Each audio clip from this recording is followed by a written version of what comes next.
নমস্কার বন্ধুরা, আমাদের রূপায়ণ রমেশ ব্লগে তোমাদের সবাইকে অনেক অনেক স্বাগত আর অনেক ভালোবাসা। বন্ধুরা, তোমাদের কাছে আজকে আমরা বুদ্ধ পূর্ণিমার একটি ব্লগ নিয়ে এসেছি, কিন্তু একটু দেরি হলো তোমাদের সামনে ব্লগটা আনতে, কারণ কিছু কাজের চাপের জন্য ব্লগটা আমাদের দেরি হয়ে গেছে এডিটিং করতে। তার জন্য তোমাদের কাছে একটু দেরিতেই আনছি, তাই একটু ক্ষমা করো আর আমাদের ব্লগটা পুরো দেখো। বুদ্ধ পূর্ণিমা পুজো ঠিকই, কিন্তু বুদ্ধ পূর্ণিমা বলে কিন্তু নারায়ণ পুজো আমাদের বাড়িতে নয়, মানে যেটা সবার বাড়িতে মোটামুটি হয়ে থাকে। আমাদের বাড়ির পুজো হচ্ছে মা লক্ষ্মীর, মানে এই দিনেই বুদ্ধ পূর্ণিমার দিনেই হচ্ছে আমাদের এই অষ্টধাতুর মা লক্ষ্মীকে নিয়ে আসা হয়েছিল।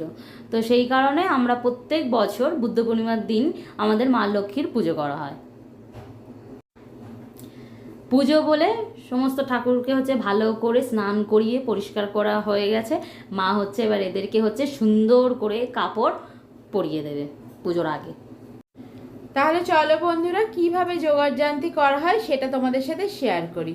এই দেখো, যেসব রান্না হবে, মানে 5 রকম ভাজা, আরও যে ভোগের জন্য যেসব রান্না বান্না হবে তার সমস্ত জোগাড় এখানে করা হয়ে গেছে।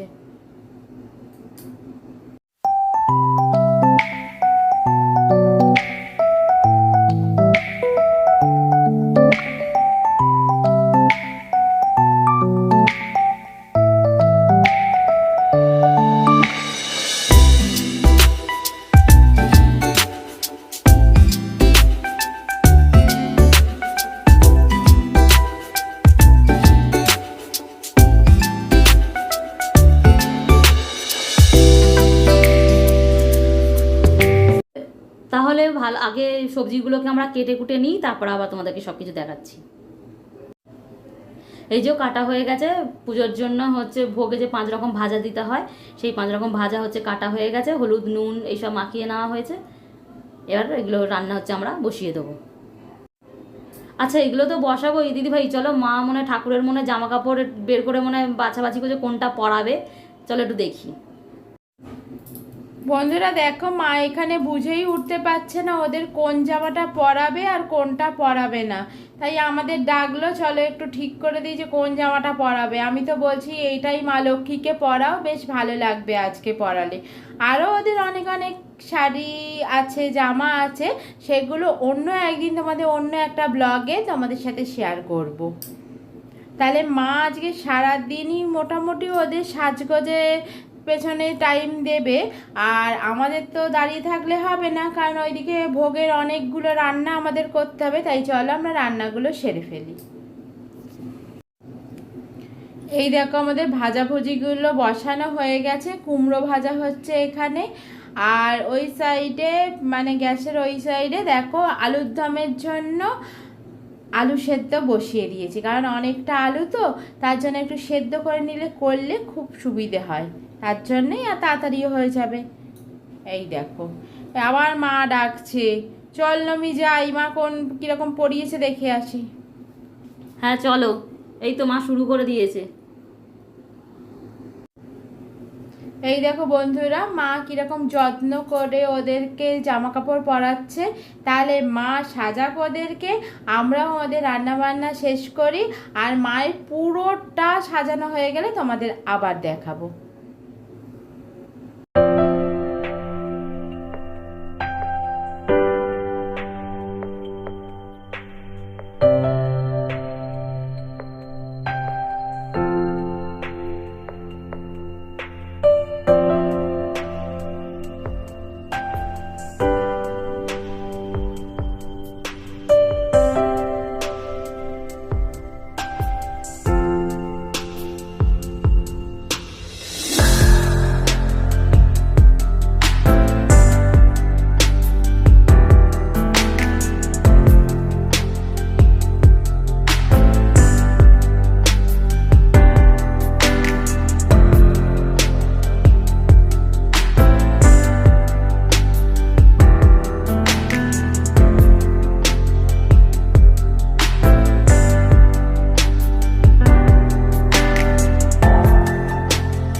এই দেখো বন্ধুরা, রান্না কিন্তু আমাদের প্রায় শেষ, কারণ আলুর দম আর পায়েসটা হয়ে গেলেই রান্না শেষ হয়ে যাবে। তাহলে চলো আজ কি কি হলো মেনুতে তোমাদেরকে দেখাই, মানে মায়ের ভোগে।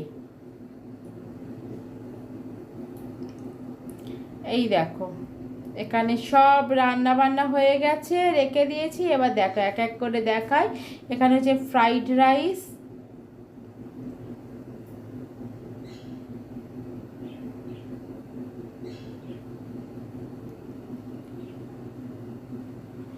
ধোকার ডালনা,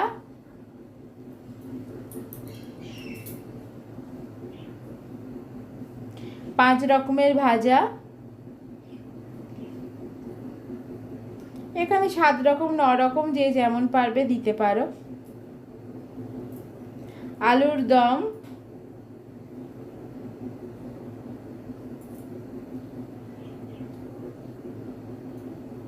আর পায়েস।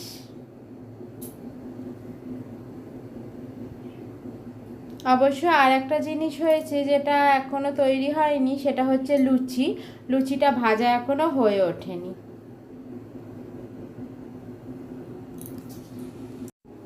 বন্ধুরা, রান্নাগুলো শেষ হয়েছে মোটামুটি এই 4:30 5টা নাগাদ। তো এবার হচ্ছে আমরা, মানে আমি আর দিদিভাই হচ্ছে যাচ্ছি হচ্ছে স্নানে করে এসে রেডি ফেডি হয়ে, তারপর হচ্ছে তোমার মাকে যে ভোগগুলো রান্না করা সেগুলো তো মাকে তো ভালো করে সুন্দর করে সাজিয়ে নিবেদন করতে হবে, তার জন্য। আর তোমরা ভাবছো স্নানে মানে, আমরা স্নান আমাদের একবার হয়ে গেছে, আবার এই যে রান্নাবান্না করে যে করেছি তার জন্য আবার একবার স্নান করে এসে মায়ের সামনে পুজো দিতে বসবো, এটাই হচ্ছে ব্যাপার। এই যে যেগুলো হচ্ছে মায়ের জন্য রান্না করা হয়েছে সেগুলো একটু ঢাকা দিয়ে রাখি, দিয়ে আমরা চলে যাব।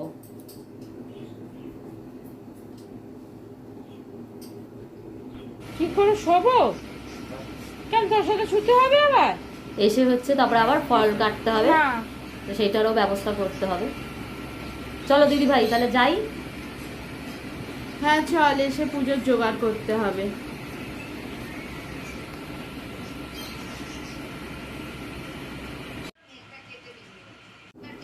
এই দেখো আমরা রেডি হয়ে চলে এসেছি,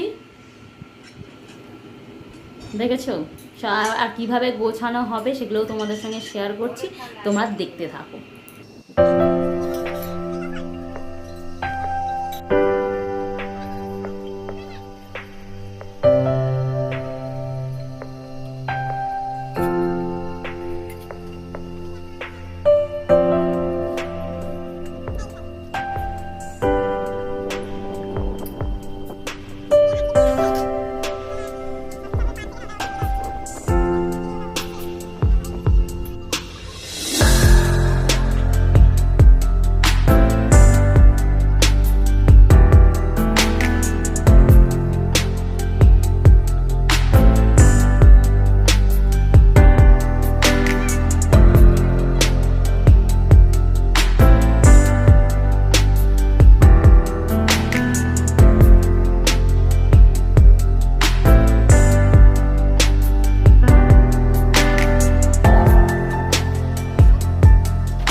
পেলে আমরা বুদ্ধ পূর্ণিমার দিন কিভাবে আমাদের বাড়িতে লক্ষ্মী পুজো করি।